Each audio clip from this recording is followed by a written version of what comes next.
তবে আমি একটা দেশ দেখা আসছি জীবনে, আমি ওই দেশে 6 বার গেছি, 6 বার।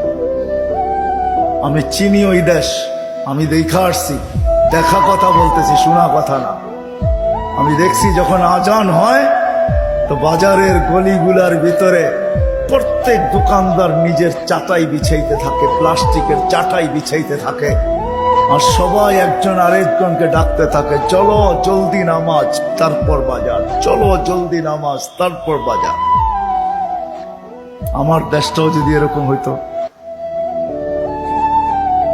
আমার দেশটাও যদি কমসে কম এতটুকু হইতো যে আজান যে যেখানে ওইখানেই দাঁড়ায় গেছে। হ্যাঁ, এই শরীরটা কার? কার? বাপ দেখায় চলেন, ঠিক না? রাগ হেন না আমার কথায়। বাপ দেখায় বলেন ডিউটি করি, ডিউটি, ঠিক না? আমি যদি প্রশ্ন করি একজন ওইখানে জবাব দেওয়ার মতো নাই। প্রতি মাসে যাই কামাই, কার দেহটা দিয়া কামান? হায়াতটা কে দিছে? দেহটা কে দিছে?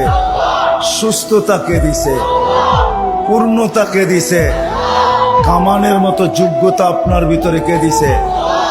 একজন এই পুরা এলাকায় নাই।